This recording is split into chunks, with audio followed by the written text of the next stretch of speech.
Asinine Radio. This is the weekly music podcast where every week we get into, what do we get into? We get into a different band, different artists, and we listen to all of their records. We rank them from worst to best. We give our biggest banger, biggest stinker from each of them. We try to have a good time doing it. My name is Tyler, and way out there, hundreds of miles away, is Jeff. While you're listening, go to Spotify, Apple Podcasts, give us 5 stars. If you're watching on YouTube, smash that subscribe button.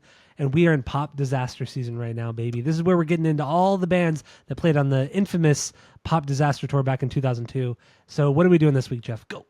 We're doing Jimmy Eat World and their album Clarities. Well, we're not doing the main episode yet, but that's okay. But we are doing. What are we doing right now?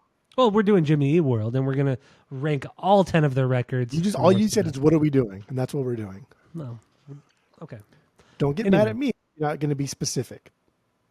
All right. So Jimmy Eat World. That's what we're doing today. They have 10 records. Like I said, rank them from worst to best. Give our biggest banger and stinker from each. What's your number 10? More Pacific. Be more Pacific. Be more Pacific. Pacific Ocean. Pacific What Islander. do you got? Number 10. What do you got? Go. Number 10. There's 11, right? No, there's not. There's 10. Why do I have 11? Oh, did I not add a record? Oh, no, it's because... no, I got it. Okay. Yeah, that's 10. You fucked up? Okay, that's fine. Yeah. I mean, 10. it's normal. It's normal. Yeah. 10, 10, 10, 10, 10, 10, 10, 10, 10, 10, 10, 3, 2, 1. Remember that? 10, 10, 3, 2, 1? 10, 10, 3, 2, 1. 10, 10, 2, 20. Yeah. 10, 10, 10, 2, 20. That was another one too. When you were calling long distance, if you didn't want to get charged the long distance call on a landline, you first typed in 10, 10, 3, 2, 1 or 10, 10, 2, 20. 10, 10, 2, 20. And then the number you wanted, the long distance number. 1-800 call ATT. No, that wasn't the same thing, but okay. Anyway, continue. We're still throwing out old phone numbers that don't exist anymore. We don't even get into the hotlines that used to exist. I know they still exist. 1-800 wet butt. That was one that when we were kids. I never called wet butt. I mean, four-letter inappropriate words. Like it would be 4-letter inappropriate word followed by a 3-letter adjective to describe said 4-letter inappropriate word. And there's, a dozen of them, and they're all aggressive and they're all funny. But yeah. Anyway, they're I don't know. I ain't gonna lie. This week was kind of tough too. I don't know if it's just because I was busy and some of these were hard to get through. I just did not give a fucking shit about them. So there's that. Nothing was bad. Nothing I would rate below a 1 for sure. But a lot of these I would just say like a 1 because outside of ranking them, I would never listen to them. So these aren't in like specific order until I probably get to like 7 or 6. But I guess the one I like the least is Invented, 2010 record. It started off kind of cool. It started very like Mumford & Sons indie folk. And I was like, oh, this is kind of dope. Like this could be a different Jew form. We'll call it Jimmy Eat World Jew from now on, as we always do in the pod.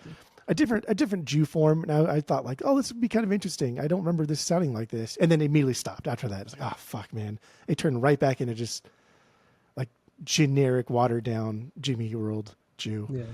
But it's just, this one sounded like Clarity B-side. And I was just like, meh, it's whatever. And it's so safe from a record called Invented. Like, get the fuck out of here. But my banger, Invented, it's a Clarity song through and through, and it's good. And my worst song is the song Stop, because this is also a Clarity song through and through, but it was bad. Number 10, Invented for you. You got anything else on it? Right? You good? No, I just don't care enough, to be honest. Okay. My number 10 is also Invented from 2010, 7th record. This is Mark Trombino came back for this one because they wanted a more classic Jimmy Eat World style, a classic Jew style. But it fell flat. It fell flat hard. The only good song on here I felt was My Best Theory, the opener, the single on this one. This is a killer song. It really is a killer song. And I agree with you. After this one, it fucking drops hard. Action Needs an Audience is it's good. It's one of the better songs on here. It has a lot of like Nirvana to it. I feel like the kind of grunge feel to it, which is cool. But overall, the record is just pretty boring.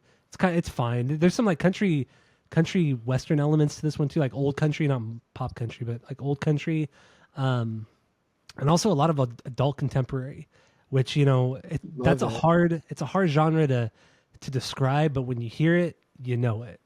You just know it. And so I hear bits of that on here, but in the end, it's kind of just a nothing record.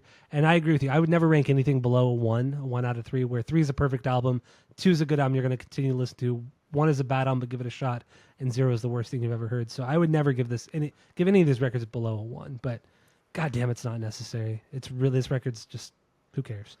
So let's move on to number 9. What do you got? Go. I think most of these I'd probably do like a 1.25, because it's not bad. It's not a bad record. Mm-hmm. And just because like it's unimportant, it's still good, and it's still like a decent pop record, and it's fine. Chase's Light is my number. What are we on? Number 9. Number 9. This is very much like a newer Clarity, and I think this record gets like the Weezer White Album kind of effect, because this is hailed as like one of their best and like a sleeper hit from them, and like their magnum opus from people who got into this band because of like Futures. So like I get why like that happens. Like there's a lot to like here, and these songs are structured and they're structured to be like crafted and arranged in a way that mimics Clarity, just with a little more grit. I just don't think we get a lot of like memorable songs outside cool parts and some catchy melodies here and there. Definitely more of like an indie pop record than anything else, because like the emo thing is something like I don't care too much about on this record. I don't know. It's just like you said, this is just contemporary like pop punk Joshua Tree is what this fucking record is. Boring. Distraction, Angels and Airwaves song.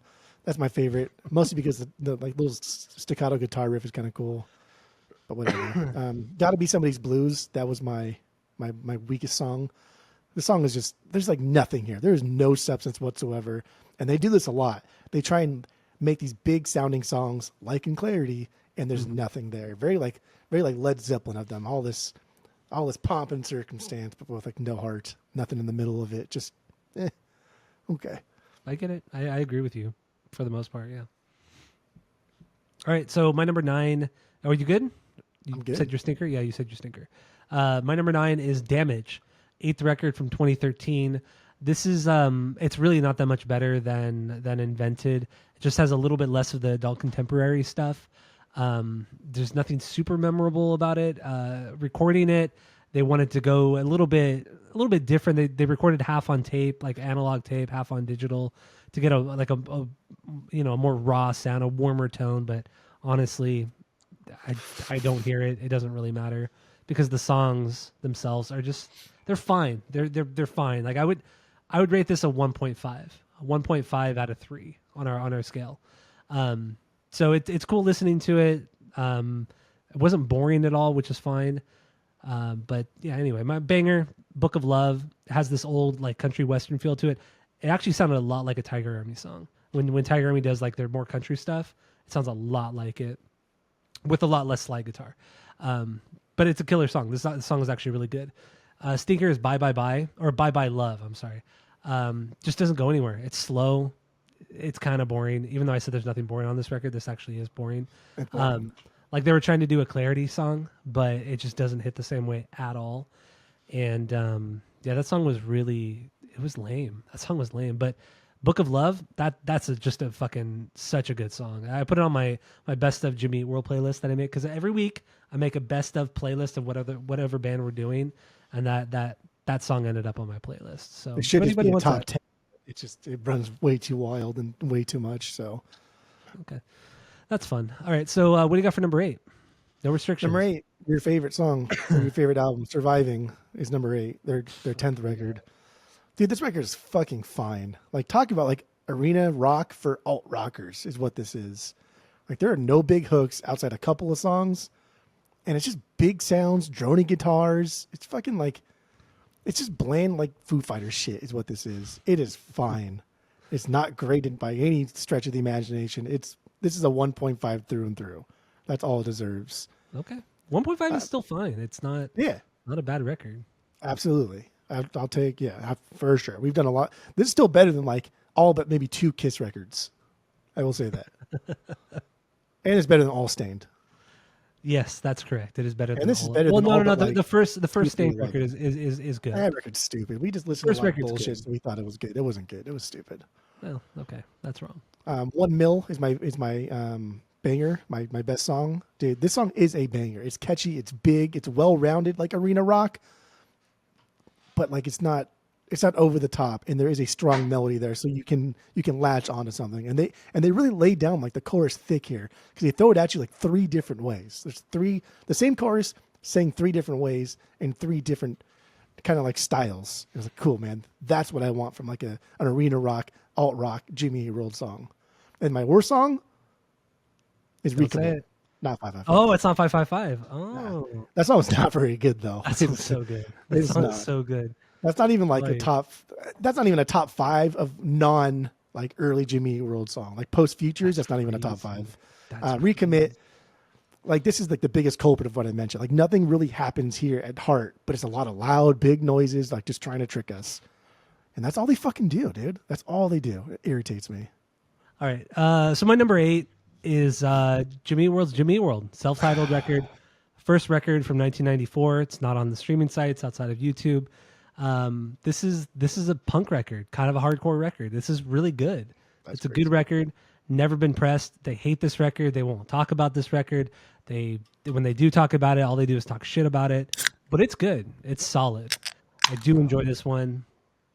Tom Litton sings all the lead vocals on this one, the guitar player. So Jim Adkins was in the band, but yeah, no lead vocals from him. So it certainly has a different feel, different sound, style, everything to it. It's certainly not indicative of what they became a couple records later, or even on Static Prevails, the following record. But it's still great punk record. They also recorded this record in 3 days out in Phoenix. They're from Phoenix, but yeah, recorded this out in Phoenix, and I don't know, it's good. It's good, man. And like you said, like this would be like a perfect record store day pressing because it's never been pressed before. Fans want it. Even though the band hates it, they make a little bit of money off of it. Like, what does it hurt? It doesn't hurt anybody. They don't have to play any of these songs. They can still play a lot of the shit songs they play. But fans will like irritating. It's so irritating. Like you become a band and you become an artist with like the idea that like maybe I can make a living doing something that I think I'm called to do by some higher power, whatever the fuck it is. So why not like embrace it? Like, yeah, okay, like we don't like this record, but like this is who you are. This is your career. Yeah. This is your job. Make your money, dude. Pay your rent. I agree. Totally. I'd buy it. I'd buy it too. This is a good record. It was $5. Actually, I don't know. I'd probably rank this one higher. Now that I'm kind of thinking. Good. That's okay. We can. I'll rank it higher. Here. I mean, there are no restrictions, so I will rank it higher. I like it. I thought it was a little too low. I did. Yeah, it is a little bit low because I'm kind of looking through my rankings and thinking about when I listen and my notes and all that. I'll rank this two higher. So should we get into my actual number 8 then? Yes. Does that make sense? So my actual number 8 is Chase This Light. Good. 6th record from 2007.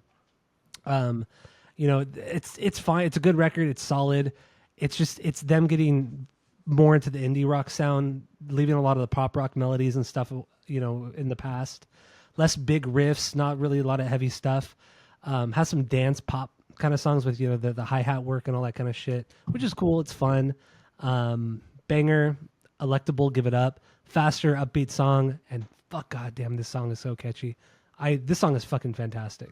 The whoa-ohs in the choruses, the riff change up in the bridge, the build up in the chorus, it's so fucking good. This song is truly fucking great. Electable, Give It Up. I texted you, I'm like, God damn, this song's so good. You're like, well, it's Chase This Light. I don't like anything because it's Chase This Light. That was fine. It was fine. Stinker, Chase This Light, just boring indie rock song filler. Just don't care. Just don't care about that song. So yeah, Chase This Light, the album is my number 7. So what do you got for number? Wait. Yeah, so then what's your number 7? 7. There it is. Yeah. Damage. Damage is my number 7 from 2013. Damage. I was just trying to be Jean-Claude Van Damme, cutesy. Challenge. This is one I think was meant to be way more emo and sad than like it presented itself as. A lot of electronic stuff's going on here. Pretty bouncy overall, but dude, still just like mid-tier Jew. It's just not. It's so boring. I'm sorry. Mid-tier Jew. Mid-tier Jew, man. But I Will Steal You Back. I Will Steal You Back. Like the single from this one is like one of the best songs they've done after Futures, if not their best song post Futures. This song is incredible. I'm sorry, what song again? I Will Steal You Back.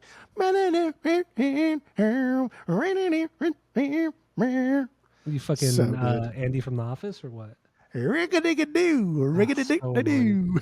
And then My Stinker's Bye Bye Love. This song sucks, dude. It's so fucking dramatic. It's so over the top. And like the only fun part of this, the only thing that of like note is we get like a Jim wail, right? Like when Jim like wails, and like that's always fun because he has a good contrast to like when he wails, and we'll talk about it in Clarity, and then to where he just kind of like sings normal, which his normal singing voice, he has a good voice, it's fine, but he definitely like treads water in like the boring territory a lot. So that's Damage. After this, I have more positive things to say, but I don't give a fuck about any of these records. It was hard, dude. I'm not gonna lie, it was hard. The band we're doing next week, I'm only 3 albums deep, and I'm going backwards on this listen through. I'm going backwards on this listen through, and dude, we'll start that tomorrow. Yeah, but go backwards because these ones are just, it's rough. I mean, if we'll just say we're in pop disaster season, we're doing Green Day next week. Yeah, you know what we're doing. We're doing Green Day, and my listen through, I'm going backwards, and Jeff is too, and I'm only 3 albums deep, and it's just, we're doing it all, baby. We're doing it all. Yeah, we're not just doing Green Day. We're doing other bands too. So you don't have to. That crybaby fuck. If I wanted you to. That fucking Iron Maiden fucking bitch over there. What if I want to listen to 37 album? It's very ableist of you to say we might actually like it. Calling us ableist, like fuck off, man. Fuck you. Shit. Little Reddit bitch. RB. So rude. Maybe they'll listen and get really mad and then message us. Yeah, a person who loves Iron Maiden listens to a Jimmy World episode. That makes sense. So that was was your 7? That was my 7, yeah. 7. My 7, are you sure it was your 7? Yes. Okay, I'm making sure. 7 for me. 7. Integrity Blues. 9th record from 2016. It's a good album, good mix of the classic era of the band. Good melodies, mixed with good classic melodies mixed with like the modern indie stuff. What are you laughing about? He's like, good.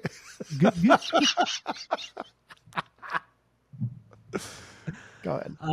So yeah, there's that. It also has a lot of the extensive layering that you hear on Clarity on this one, but with like more modern production, obviously. But I think this is like a solid kind of throwback record, but done in a classy way. It doesn't sound derivative really. So I do like this record. I wouldn't get it on vinyl, but it was a good listen through. I wasn't bored at all. Banger is Pass the Baby or Get Right. Get Right was the single, and that song is fucking incredible. That song is so good. Pass the Baby is this weird kind of hardest song they've ever done. It's the hardest, but it's like kind of trippy too.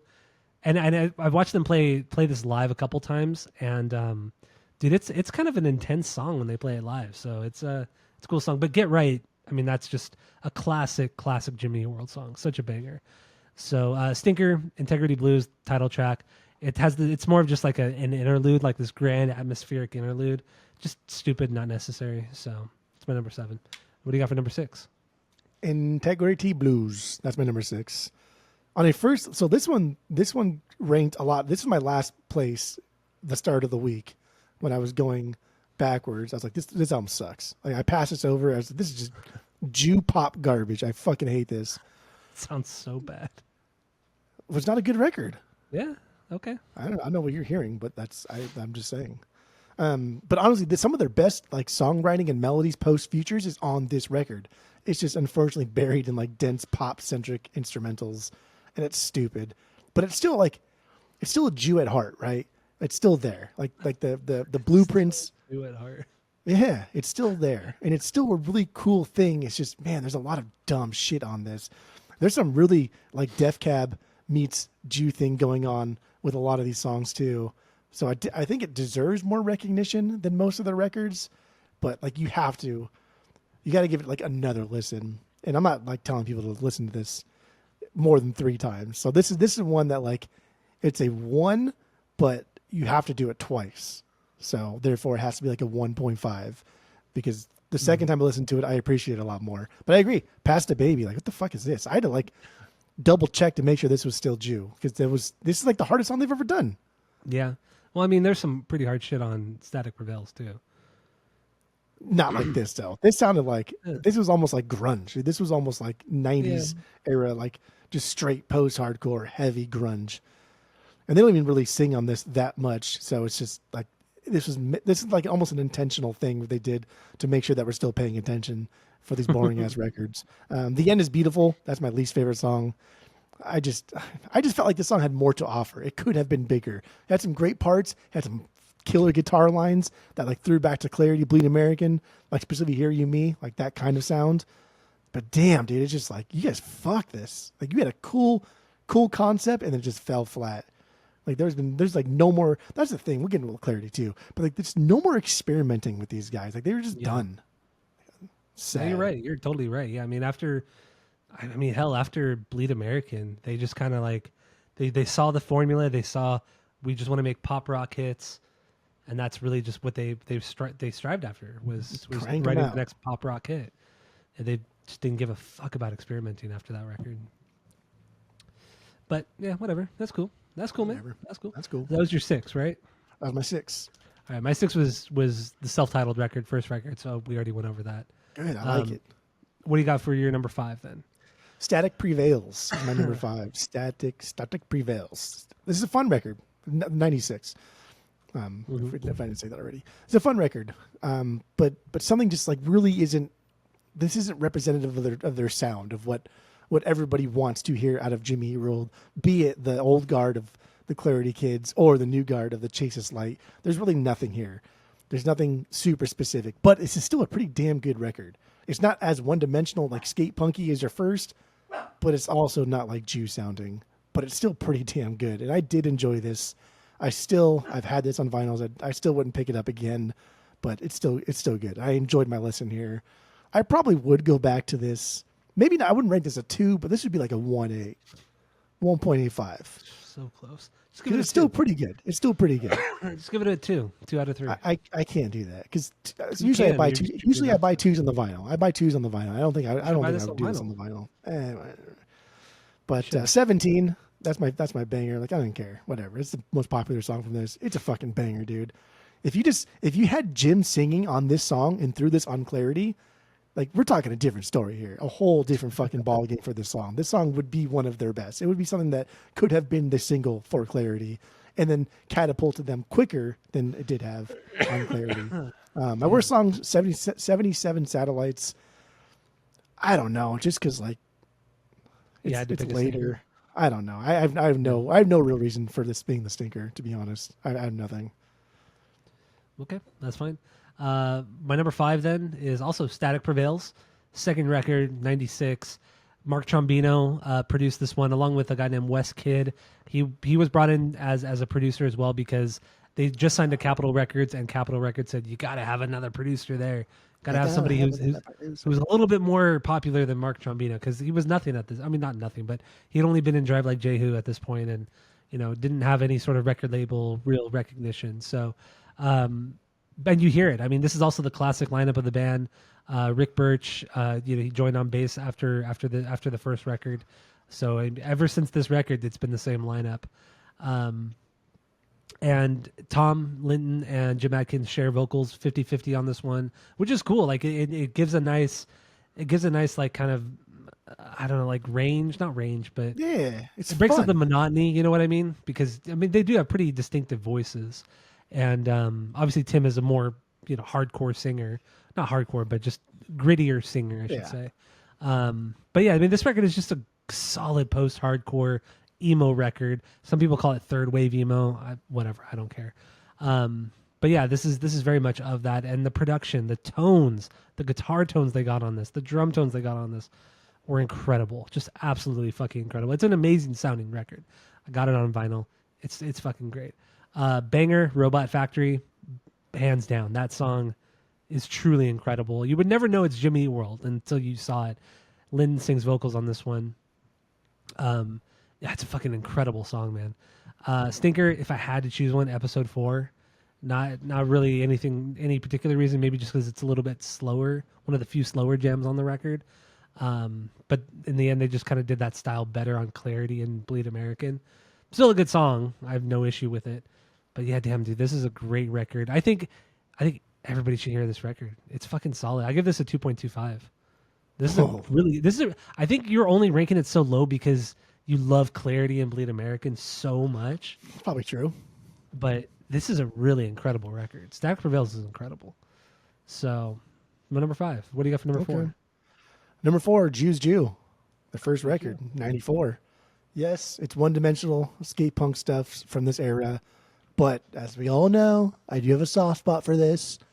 But they do these songs like so well. They do it so well. And there's bits and pieces here that like shows you, oh shit, they're going to be something better than this at some point. So it's fun. There's not a lot here. It is very, very one-dimensional. I get it. It's very, very stupid.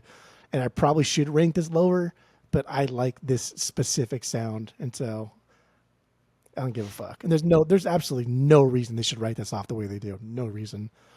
And I think it probably has a lot to do with like Jim not wanting to not sing constantly. Not sing.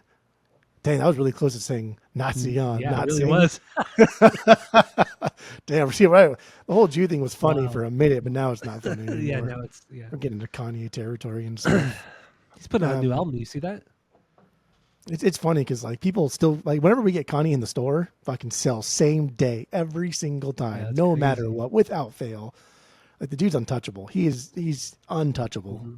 He really is. Like I love him, hate him, agree with it, disagree with it. He is untouchable, and that's wild. Oh. Anyway, my favorite song is Reason 346. This song is rad because like on a record that's pretty punk for like Jimmy Eat World, this still has the startings of Clarity. This still sounds like it could have been Clarity. Like most of the song is just slow bass lines, soft, clean guitar bricking. It's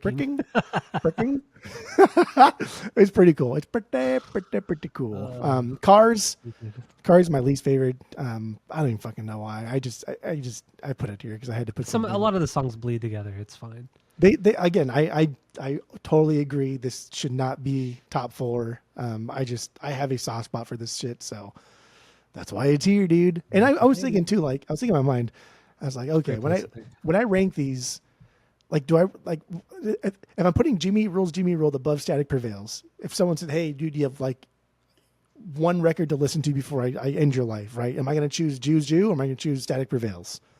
I'm going to choose Jews Jew. Like I'm going to have more fun with that than I will Static Prevails. That's why it's here. Really? Okay. I had to dissect it that much and think like that aggressively about it in order to rank it there. So go ahead, dude. Get into Surviving. It better be fucking Surviving. It better be fucking Futures. If it's Futures, we're done. We will see. Number 4 is Surviving, 10th record from 2019. Their latest record. This is just a really, really good pop rock record. It's a good pop rock record. It kind of like takes from Bleed American and Futures. Like this is just solid pop rock, man. They haven't done it this good since Futures. I really enjoyed the listen through. You know, back in when we did this originally in 2020, I believe, before we changed formats. We did this record on the pod? Oh no! When we were no. When we did Bleed American, we did the listen through, our last listen through, because I bought this on vinyl. Yeah. I did buy this on vinyl shortly after from Glass House. It's now closed. Now that record store's closed, but for $10 or $8, fucking crazy good deal. Cheap. Crazy good deal. But deal. No, I think this is a great record. I really truly think this is a good record. Like I said, great pop rock songs, banger. I love 555. They've never ever made a song like this one. It's a pop song. This is not even a pop rock song. It's a pop song. It's so fucking good. Oh my god. Your love for this song is so unwarranted. Like it makes no sense because it's not a great song. It is a fucking incredible song. It's an incredible song. I love this song so much. It's not even a memorable song. This is a top 10. This is a top 10 Jimmy Eat World song. No, top 10 Jew song. Stop. It is 555 is a top 10 Jew song. I fucking love it. We're only halfway through the pod here. It's way too early to get crazy. I don't make the rules, man. I don't make the rules. You don't follow them either. Rules are made to be broken, right? God, that should go on the no-no list. Rules are made to be broken. Fuck off. That's only cool if you're like saying it to like an authoritative figure in a movie. Yeah. Nobody says that in real life. I don't think they say it in real life. They shouldn't say it in real life. Stinker is Diamond, only because I had to pick a Stinker. I still think it's a good song. Diamond. I don't know. I dig it, man. And I didn't realize until this week Davey Havok sings background vocals on the last song on Congratulations. He does sing Congratulations. And that's a weird song too, because halfway through it changes into a Tool song. It's like it sounds like fucking Tool. That bass line comes in, obviously not as busy and kind of wild because they don't have Danny Carey, but it's a fucking Tool song. The last like 2.5 minutes of it, so it's cool. They also during these sessions they did a cover of Andrew WK's "Party Hard," and it's awful. It's truly awful. It's really bad. Well, like you can't. So, what are you gonna do with that song? Right? That's a beyond. And of all bands to do "Party Hard," like Jimmy Eat World, like they're gonna be doing "Party." Yeah, it's like they might have had like a beer once, but you know. Oh my god! I want to talk about the podcast too. Oh, okay. Isn't that what they said when Pat Wilson said or something? Yeah. All right, so that's my number 4. What do you got for number 3? Go. Oh, open it up. Number 3, Futures. Obviously, it's going to be Futures, right? Like this. That's silly. I hope yours is Futures also. Futures, 2004. This is a great record. This is one that like was really, really popular during high school for us. This is one that like Pain. I remember like learning on the guitar. And I was like, dude, this song fucking rips. It's heavy. It's aggressive. This whole record is crunchy. It's surprisingly fresh. Like, how the fuck do you follow up Bleed American? You can't. Mm-hmm. Bleed American, we'll get into that in a minute. But, like, you can't follow up Bleed American with anything that sounds like Clarity or Bleed American. So you strip it down. You kind of just become more of like a Static Prevails rock band, but you just make it better and perfect everything else. And like, even with the closer here, being at like over 7 minutes, which never really feels like it's long, it's just like that. Like there's a cool throwback to like Goodbye Sky Harbor. Like everything they did in this record was them acknowledging like, yes, we had a career before this, but we are venturing off into new territories. We are becoming a different band. We are trying to do something different, which is crazy because after this, like everything fucking was like, it was okay. Meh. So I don't know. This record is actually really, really, really fucking good. And I kind of regret selling the OG copy that we had in the store, which came with the backstage pass, which came with like the autograph set list. Like I do regret that. But this record's so fucking good. And like Pain, dude, Pain is like, that's a top tier Jimmy Eat World song. It's so fucking good. Mind. It's just like the way it starts off too. Like all the sound in this song, everything is so iconic. Everything sounds like fuck, man. I've never heard that sound from Jimmy Eat World before. Like this is a crazy, crazy song. It is so beyond perfect. Polaris, that's my least favorite song. I don't know. It's just, I don't know. It was the most boring song, I guess. All right. I don't like it. Yeah, this album fucking rips. My number 3 then is also Futures, 5th record, 2004. Boy today. I touched upon it earlier on this episode. You know, after Bleed American, they saw the success of The Middle, Sweetness, and they're like, let's just make a fucking pop rock record. Let's ditch any sort of experimentation. Yeah, we have some like, you know, throwbacks in certain parts of the songs, but in the end, this is a straight up pop record, and this is the last truly great record they've ever put out that didn't sound like it was derivative of another record. You know what I mean? Yeah. It's something truly unique, and I think last time I ranked this a couple spots lower, but I really enjoyed this record. And when it came out in 2004, I wasn't really that into it. I was just still so obsessed with Bleed American that I just didn't even care. Like this album still does not even get close to how great Bleed American is. No. But it's solid. It's a great pop rock record. It really, really is. Nothing Wrong is my banger on this one. Stinker is Drugs or Me. There's really nothing wrong with it. It's just slower, big, and grand, but it just didn't hit as hard as stuff off Bleed American. It just didn't. And also, they tried to do this album with Mark Trombino, but they recorded a bunch of songs with him for this record. Like, you know what? It's not working out. So they got a heavier hitter in the production world in Gil Norton, and they kind of scrapped a lot of the Trombino stuff and redid it with him. And I think that's another reason why this is in that it's kind of getting away from the normal Jimmy Eat World sound. But Still a great record. I get this on vinyl. I mean, obviously I have Surviving, so why wouldn't I get this on vinyl? And I have Static Prevails on vinyl, so why wouldn't I get it? Yeah. So what do you got for number 2? Bleed American. And it's only number 2 just because I have more nostalgic history with obviously Clarity. Yeah. But Bleed American, this is a perfect record. It's a perfect record through and through, front to back, every song. I remember like downloading these songs before the album came out and getting like demo versions too, and thinking like, oh dude, these songs are fucking dope. And when the album dropped, I was like, what the fuck? This sounds different. Like, why does it sound like this? And I don't know. This is an incredible like power pop record done by just punker kids. Mm-hmm. It's something that like, it's almost like they stumbled onto this shit because like every song is so fucking good. Every song is so catchy, has its own identity, has its own melody that can stand alone. That could be a single from any one of their albums. Any one of these songs could be a single. Even like the worst songs on this record, right? Like could be a single from any one of their albums after this, and it would still be the lead single. Like that's how fantastic of a collection of songs overall this is. And it runs deep. Like the track listing runs fucking deep. It's a record it's just fun all over. Yeah, definitely. Fun all over. Some like emotional sad like there's something for everybody here. Like if you want to have like emotional sad shit emo songs, it's here. If you want to have a good time and fucking rock out, it's on here. Like fucking what a banger of an album. Authority song, that was my favorite this week. I think because like we kind of played it when you were out here. So like it kind of just stuck in my head a little bit. And it's just like I love it so much. And like the I don't know, the drum beat in that too is really fucking cool. What a banger. My least favorite song, this is cheating, but it's Sweetness because I like the demo earlier version better. But the demo's so good. But Sweetness like may be like their catchiest song they've ever done. Like fuck. Yeah, man. because of the woes, because of all the woes. Yeah, it has to be crazy. It's crazy talk. Like the balls on Jim, dude. Is whoa, whoa, whoa, whoa,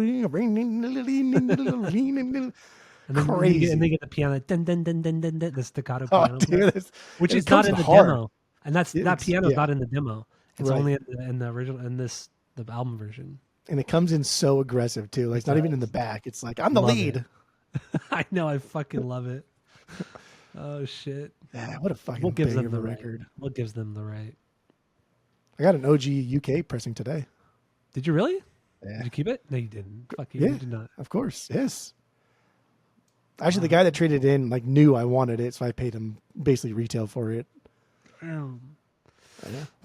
Lucky guy over here. All right, is that all you got on Bleed American? I was going to show you next week, but I just couldn't. I couldn't hold my excitement. Okay, that's fine. I mean, we'll talk about it next week too. That's fine. Do it. Okay. Won't do it. All right. So my number 2 is also Bleed American, 4th record from 2001. Big shocker, right? I mean, no, this record is truly incredible. This is a perfect record. I don't care. Spoiler, it's a perfect record. I know we're doing Clarity, but anyway, spoiler. This is like you said, power pop. This is what this is. There are throwbacks to Clarity on here in some of the slower songs, and they fucking hit so hard. They hit just as hard as the Clarity stuff. Some of the most aggressive stuff they've done since Static Prevails is on this record as well. In Bleed American, Get It Faster. And I truly do love this record. There's not a low moment on here. I can't pick a stinker. Well, I did pick a stinker, but it's still not a stinker. And then it's the middle. And the only reason why it's a stinker is because it's one of the most overplayed songs of all time. You hear it all time? No, okay, I'm exaggerating, but it's it's overrated, and it's played all the time. Radio stations, cover bands. This song is everywhere. Dude, all the time. The palm mute picking in that though, it's just like great. It just fucking digs in. I love the drum fills. I think the solo is incredible, but I got it. What's your favorite drum fill? I know I love that drum fill. I love that drum fill. Like whenever you and I jam to it, I love doing that fill. Like more than I should be doing it too. We only played the parts that have that drum fill in it, just so you could do that drum fill. I love it so much. It's so dumb and cheesy, but I love it. So banger though, a praise chorus. This week it's a praise chorus. I do love it because that bridge, the bridge and praise chorus is something else. That's the way it starts. Yeah, and just the vocals singing over each other, singing the different things. Oh my god, dude, it's so good. Get It Faster is also a banger. Authority Song is also a fucking banger. The title track, Bleed American, the opener, incredible Bleed fucking American song. fucking hits so hard, dude. It does hit so fucking hard. And we did this on the podcast a couple years ago, so you can go listen to that episode we did. Yeah, no, the Bleed American is truly something special. Nothing that sounds like it, honestly, from their discography or really any band. No band sounds like this record. Not it's this deep. Yeah, like it's deep. Like every fucking song till the end. Like My Sundown, I guess you could probably say it's like a bad, but like that's what they do. They Goodbye Sky Harbor, My Sundown. That's what they fucking were doing at this point. But this record is so deep. Every song up until then is memorable. Stands on its own. Is the lead single from every record after this. Yeah, I agree. So number one for each of us, Clarity, third record from '99, and we're gonna break that down right now. We've done Clarity several times or a couple times on the podcast, but those are lost episodes now. So we're gonna redo it. Never good though. We never did it good because we always get really drunk. Yeah, well, that was like early on when we didn't take time, and it was more like, like I remember one time we did Bleed American too. Like I was on the way home from New Orleans on a vacation, and we're like, "What should we do in the pod? Let's do something we know. Let's just do Bleed American." And that was like before we did Bleed American for real. So like in those old days, it was just mostly on muscle memory. That's true. Yeah, that's true. So yeah, we're gonna do Clarity. Thanks for listening. Go to Spotify, Apple Podcasts, give us 5 stars. If you're watching on YouTube, smash that subscribe button, and that's it. That's all. Do it.